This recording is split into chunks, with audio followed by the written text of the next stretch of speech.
Welcome back for this second part of series on biomass energy. So, in our last lecture, we have tried to understood that how important the biomass is for the Indian scenario, where you know because of the geographical location, we can produce good amount of biomass on our land, and which can be useful to produce lot of energy. So mainly in Indian villages, the biomass has been directly used to burn and produce heat out of it, so that they can use it for cooking, heating, as well as for other heat based purposes.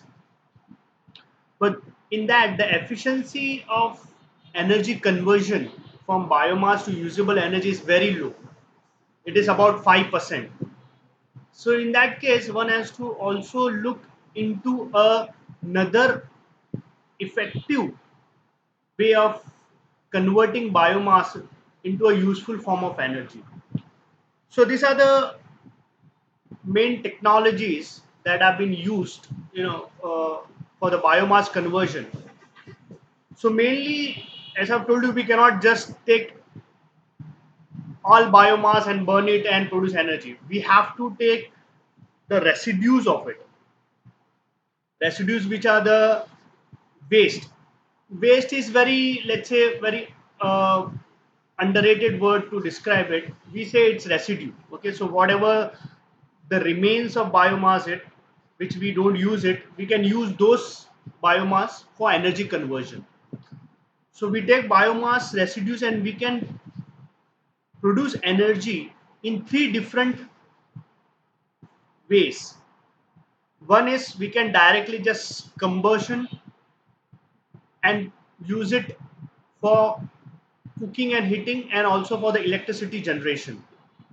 So you can just use wood or any residues, agriculture residues like dry grass, and even the cow dung, the dried cow dung. So you can just directly combust it, burn it. Okay, and you can produce this is lacrination, is nothing but converting biomass into ash.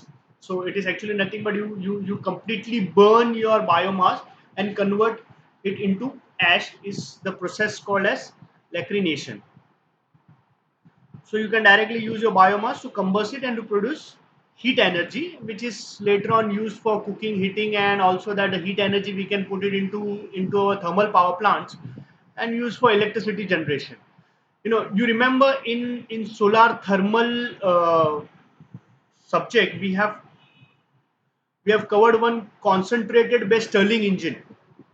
So in that Stirling engine, if you remember, that we have focused all our concentrated solar power into a small area where it can heat the gas inside and it can expand, and because of the expansion and compression, you can move the piston through which we have generated electricity. So similarly, rather using, in most in western countries, rather using solar concentrator, they have Stirling engines, but which can run on biomass burning. So the heat energy which is required for Stirling engine can be actually produced through biomass.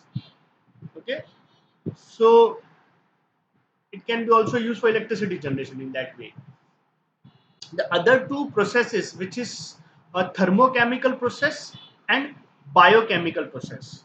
So through this, both these processes, okay, we can produce fuel in form of either solid, liquid, and gas.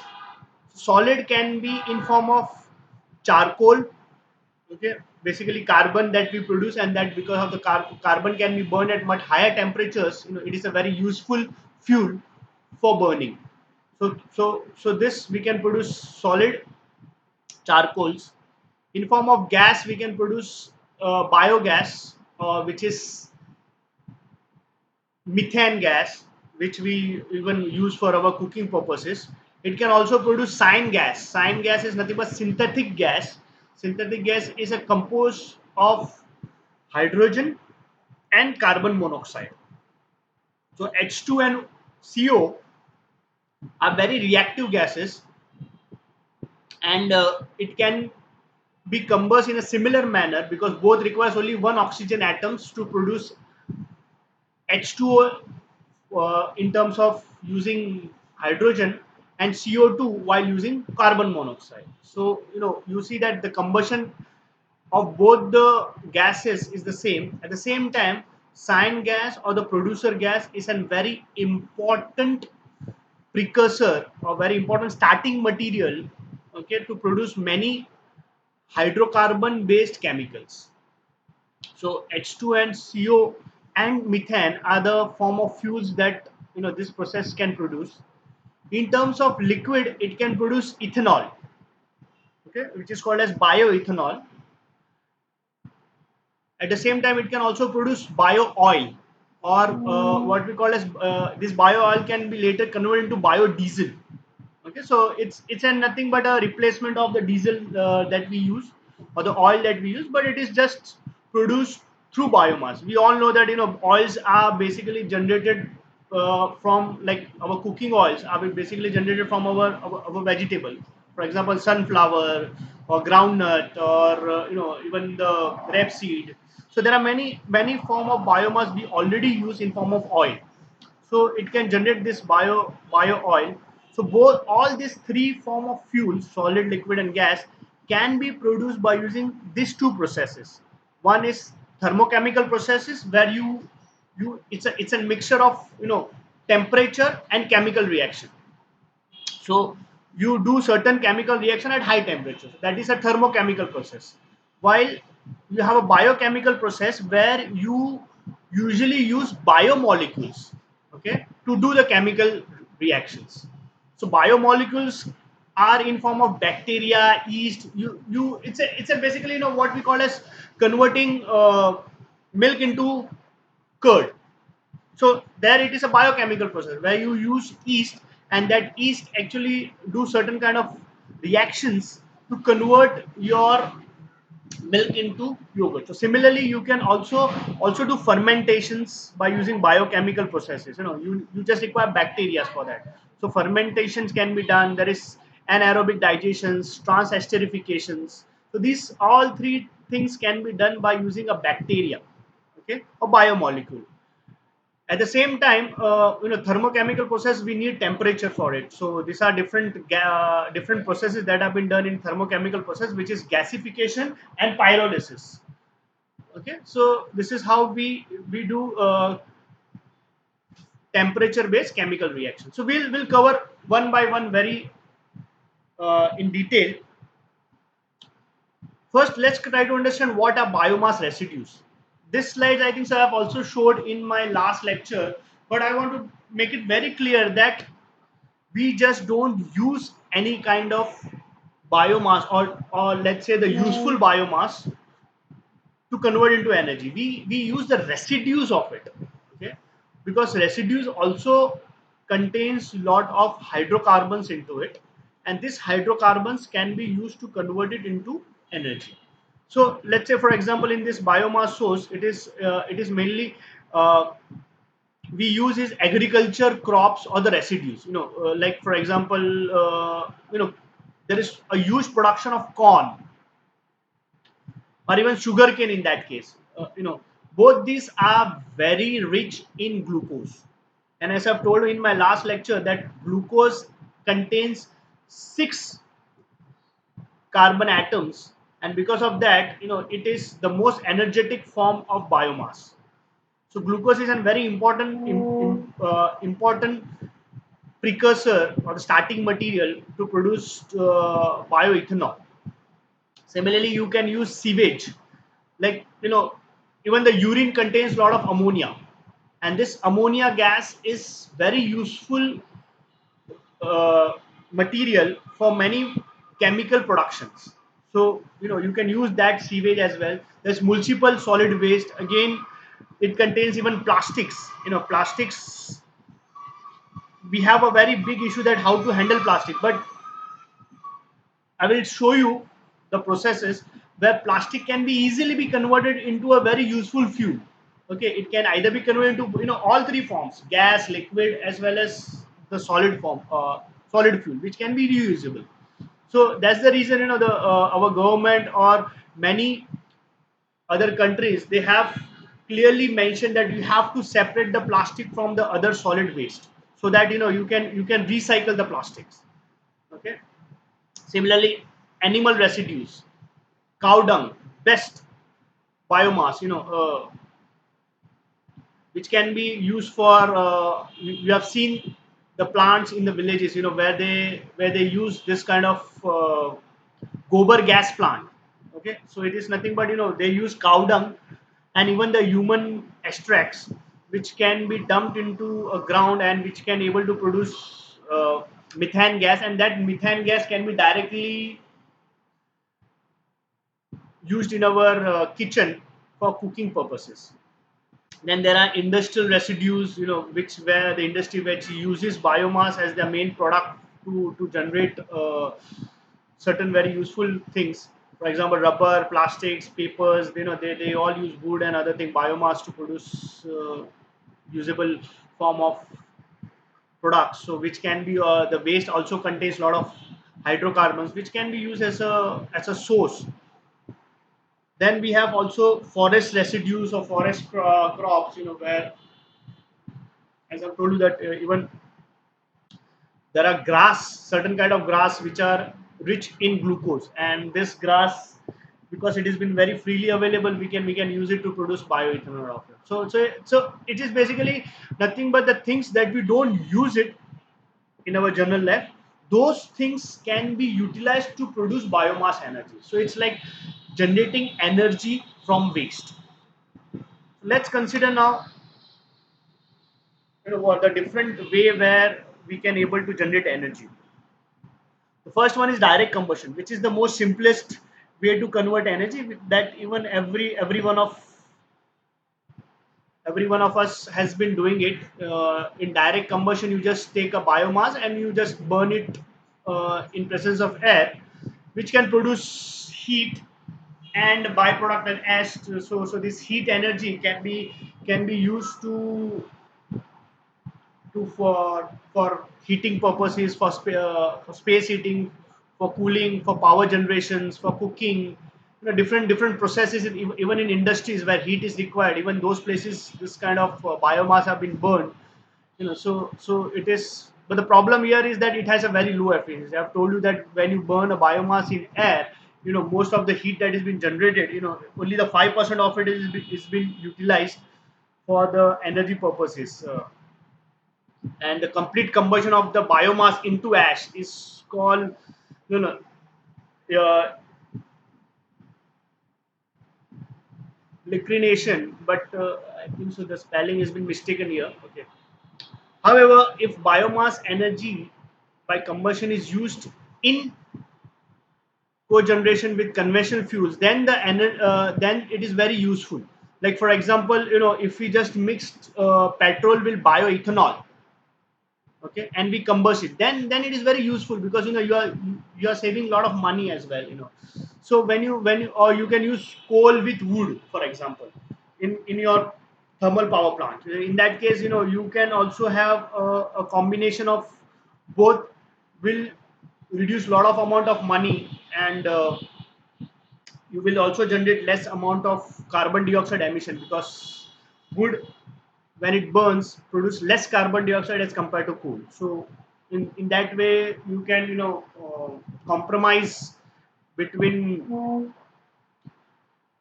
your cost of production as well as the environmental thing. So direct combustion is a normal burning of biomass to produce heat, and which is being used for different purposes.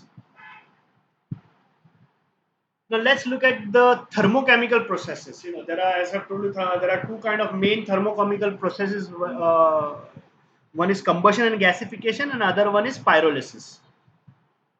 So combustion and gasification is nothing but you are converting biomass, okay, mainly wood or any agriculture residues, okay, in presence of limited oxygen or air, or let's say oxygen and air deficiency. Okay, you just put little amount of oxygen and air and converting the wood into gases fuel.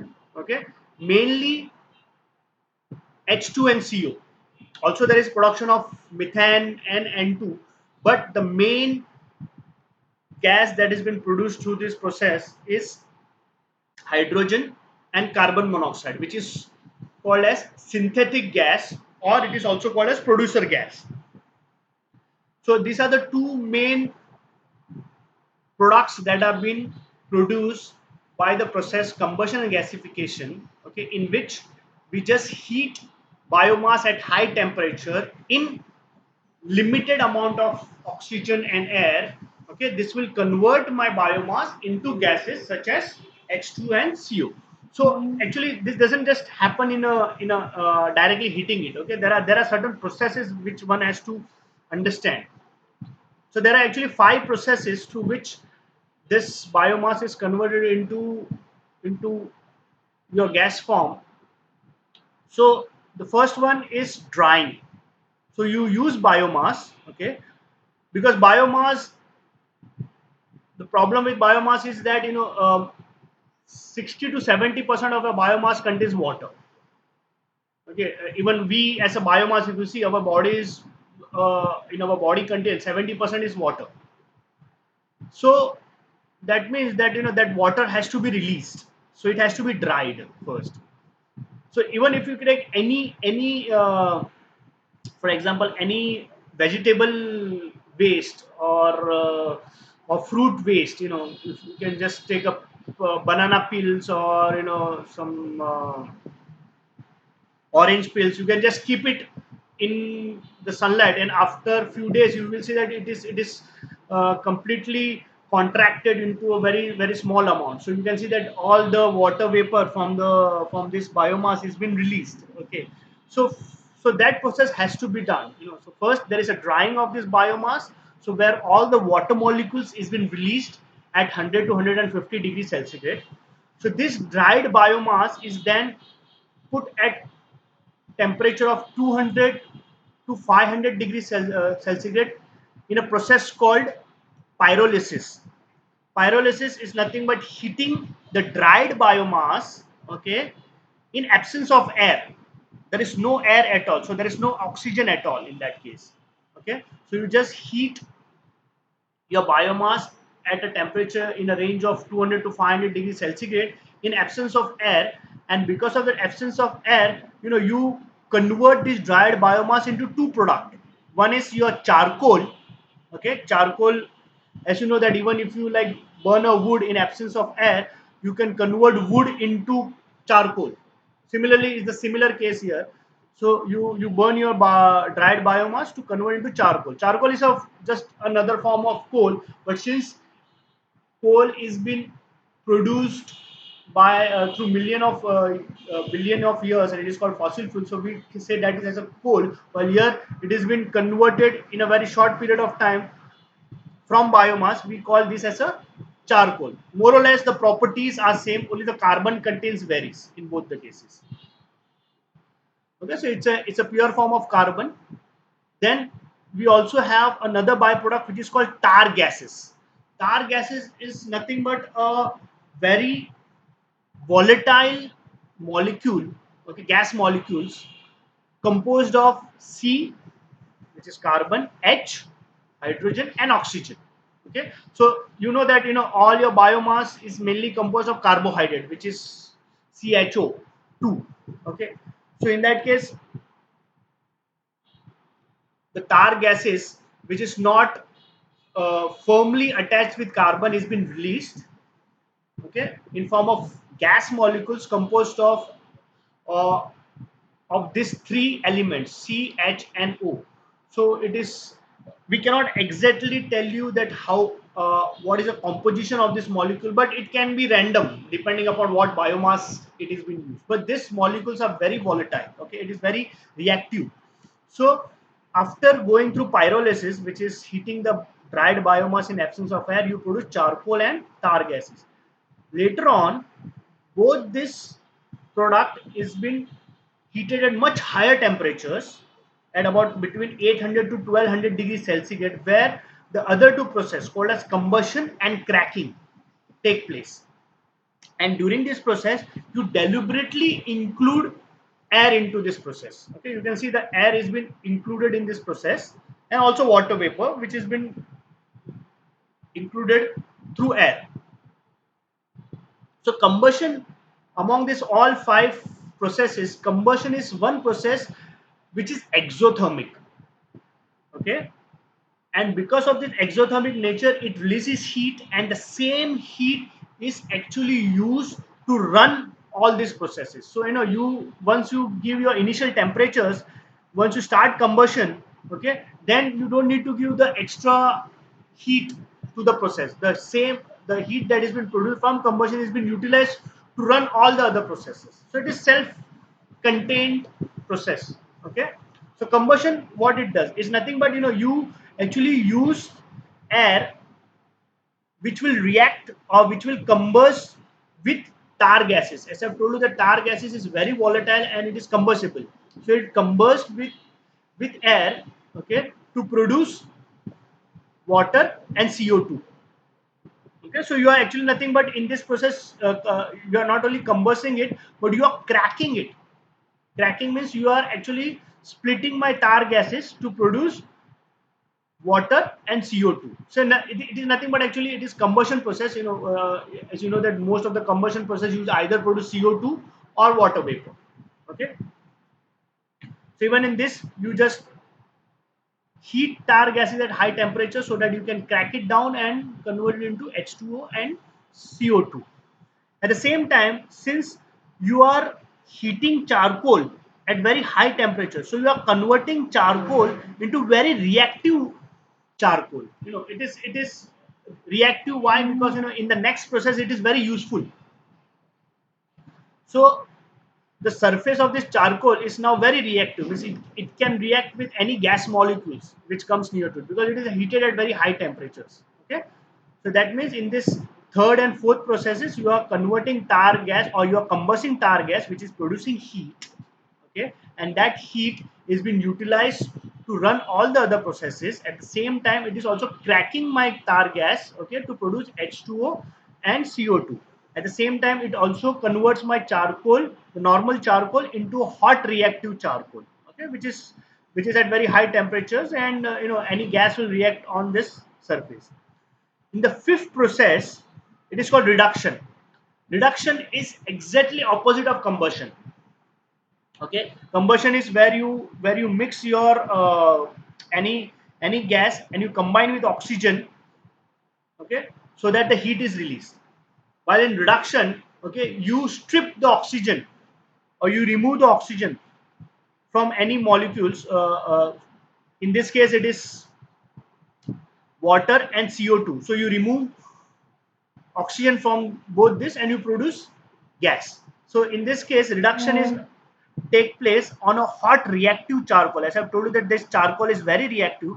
So this reactive carbon is able to split my water, okay, and remove the oxygen from it, okay, and to produce H2 and carbon monoxide, CO. Similarly, even CO2 is being reduced on my reactive charcoal to form CO. So in the end, if you see, we just get two gas molecules. One is hydrogen, the other one is carbon monoxide. And as I've told you, this is called as a producer gas, okay, and it's very useful because it can be also used as a combustion gas or combustion to produce heat energy. At the same time, it can also be used in most of the chemical industries where your H2 and CO will react to produce a lot of hydrocarbons. So all the alkenes is being produced through this producer gas. So it's very important. And the other solid waste that we get is nothing but char ash. Char ash means it's a combination of ash as well as charcoal. So even this char ash can be used for combustion. So this is again a solid fuel that we have generated through this process. So To summarize here, I want to just tell you that combustion and gasification is a process where you convert your biomass into a gaseous fuel, like gaseous fuel of producer gas, which is H2 and CO. Okay, and this has been done in limited amount of oxygen and air, and it goes through 5 different processes: drying, pyrolysis, combustion, cracking, and reduction. So all this process will convert your biomass into the product of producer gas and your char ash, which is also can be useful for your heating purposes. Okay, so the whole this thing, it requires a proper machinery for that, and it has been done at different stages. You can't just do it at home. Okay, so it has a proper system where your combustion and gasification take place. So you basically, this is the system that has been used. So you put your feedstock biomass to this, and then there is a first stage is your drying part, where you remove all your water vapor through it.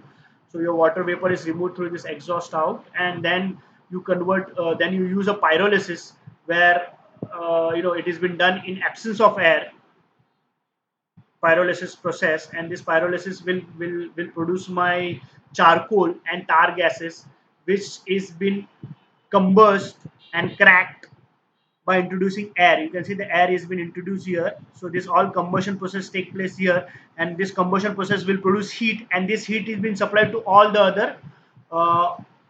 the other stages, so that it can self-sustain. And this cracking of tar gas will produce H2O and CO2, which has been later reduced on my activated charcoal. Okay, so there's a reduction that take place, and this reduction will convert my CO2 into carbon monoxide and H2O into my hydrogen gas. Okay, so this has been, you can see it has been removed from here, which is a sign gas. Okay, so you can see the process, it has been cooled down, and then it has been removed here, while your remaining biochar, or ash char, what we call as, so it has been collected, and which can be later used also as a fuel. So both this process has been done in industries, and the gas as well as the char can be transported wherever the energy has been required. Okay, so this is how the process take place in your thermochemical process. The another thermochemical process is pyrolysis. This is very important in terms of handling the plastic and rubber waste. Okay, the people have been very concerned about handling plastic, but this is one process where you can not only reuse the plastic, or you can burn the plastic. At the same time, you can also produce very useful form of fuels. Okay, as I've also explained, pyrolysis is nothing but heating the biomass in absence of air. The same process has been also done in our previous process, but here you used municipal waste. Okay, there we used mainly your agriculture waste. Okay, while here it has been used for municipal waste, mainly plastics and rubbers. So you take this waste, put it into a closed vessel, and heat it at temperature between 500 to 900 in absence of air.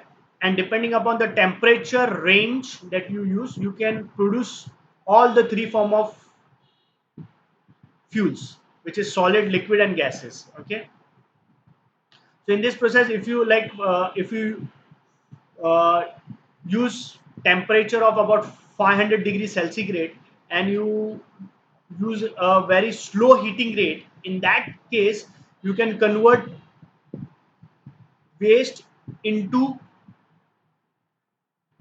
charcoal. Okay, so you can, if you just with a slow heating at low temperature of 500 degrees centigrade, you can remove the water vapor, you can remove the gas molecules, and the remaining thing is nothing but your charcoal or activated carbon. Okay, activated carbon is again a very useful, is a similar like charcoal, but activated carbon contains a huge amount of surface area.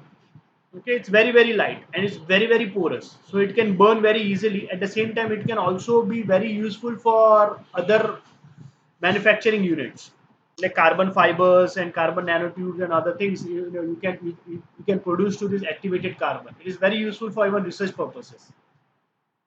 So if you heat at 500 degree, very slow rate, you produce solid waste, solid fuel, which is charcoal or activated carbon. If you heat at higher temperature of about 900 degrees Celsius with fast heating rate, you convert your biomass waste into gas fuel, which is mainly composed of carbon monoxide, hydrogen, and methane. Okay, and if you use a medium temperature of about 600 to 650 degrees centigrade, you can convert this biomass into a liquid fuels, or you can say bio oil. Okay, this is the bio oil, and which is very a useful fuel for burning several things. At the same time, the bio oil can be also be processed to produce biodiesel. Okay, so mainly, industries are working towards producing bio oil because plastic is a major problem. Let's use the plastic and convert it into bio oil. This bio oil will later be converted to biodiesel and can be directly used as a fuel. So just imagine you can run your car on plastic. That's the bottom line.